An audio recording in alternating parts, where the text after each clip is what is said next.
like it's the 4G antenna, which we don't want to use because we don't plan on using this to search the web. We already have a phone. This is the GPS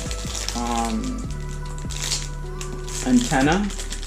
We'll be using Google Maps, so we won't really need that. It has the microphone, the brake, Wi-Fi signal.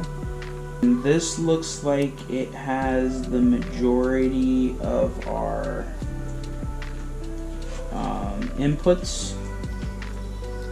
We are going to be hooking up an external mic. This, I'm not 100% sure what it does, but it does give us a location as to where this goes. This looks like it's an auxiliary audio wire, but I don't believe we're going to need this because we don't have any auxiliary speakers or anything like that. This is the radio antenna plug. So this will just plug into the back of the unit, and then we'll go from there. It comes with a dual USB wire and then a single USB wire. We technically could wire all three of them up, but we're not going to do that because we don't really care to put our USB in there. We can also do it from the other Apple CarPlay port. And this is the this is also for the 4G system. This is what you would put your SIM card in, and you run that. What I do like is that they do give us this trim removal pieces, which I think is going to be a huge help.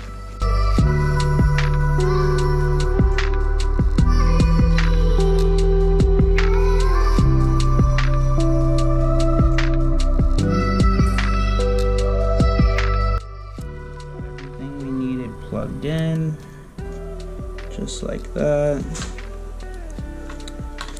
and yeah, all the rest of the stuff to be plugged in is from the car. So we're just gonna jump over to the car and start taking the trim pieces and everything off. Okay, so now that it's sunny again and it's not raining, we can actually continue the install. So if you're wondering where that bottom bolt for the stereo on this side is, you can see it right there. Right there. It's a 10 mil. We got to take the e-brake boot off, and also underneath the felt pad that I have here, we got 2 bolts that we got to remove, as you can see. And then we have a Phillips head right here. 10 mils are out. Pull this back, and then this will become loose. All we gotta do now is take the shift knob off. Boom, just like that, easy. We're gonna leave this as is, and then back here at the top of this, and just pop this loose. Careful, there's a connector for the hazards and the selector for this mini screen right here. And then don't forget the AC plugs in the back. So what I found easier is taking the AC clip off and then rotating this up to take the selector clip off. So while we're in the car, I'm just gonna take this chance to just remove these 4 screws off the AC controls vents, which they're held in by 2 clips on the bottom and 2 clips on the top. And we'll transfer that along with the hazard button over to the new head unit.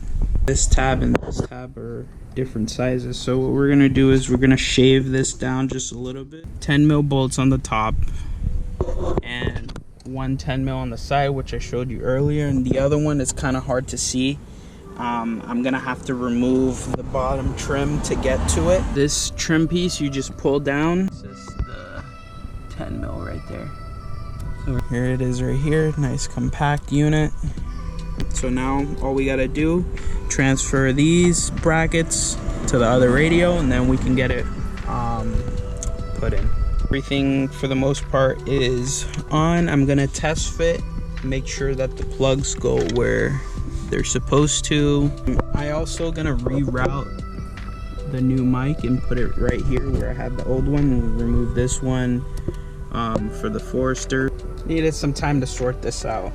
So I should mention that USB extension here that you plug in order to go back to the armrest, that actually does not come with this head unit. You actually have to buy it from a company called Crutchfield, which I did for the previous install that I did on my Sony head unit. So these connectors, there's 3 of them that come from the car that they plug in directly to the head unit, and there's really nowhere else for them to get plugged into. So you just plug them in. This right here is for the radio. There's a connector for that. This is your ground. You don't plug this in. For me, it's a blue connector here. This also doesn't get plugged in, so don't worry about that. So from here, I would say we would take the battery, plug the battery back in, test the unit and see if it works. But before that, probably should wire the mic up just to make sure that it's going to the correct location before I put the head unit back. Button everything up. We already tested it. It has power. Everything works. We're just putting in the mic. Took off the A-pillar, run the wire straight down behind the seam here. When I was actually trying to figure out how to connect CarPlay, it actually didn't work with the armrest port. So the way I had to do it, I was researching all afternoon. The way you have to do it is, first you need to connect your phone via Bluetooth. You go to settings, and then through here, that's where you actually enable the Bluetooth signal so that your phone can pick it up. Then you go to CarLink. I have CarLink 2.0. CarBitLink, I believe, is for Android units. But CarLink 2.0, if you have that, then this is going to be the same for you. I was looking online, people were saying Z-Link, T-Link, all kinds of links. But if you have a base model or you just recently purchased this head unit, this is what works for me. I hooked up my phone via Bluetooth, and then I just open up CarLink, and then on the phone it gave me a prompt to actually connect to CarPlay, and then it worked right away for me.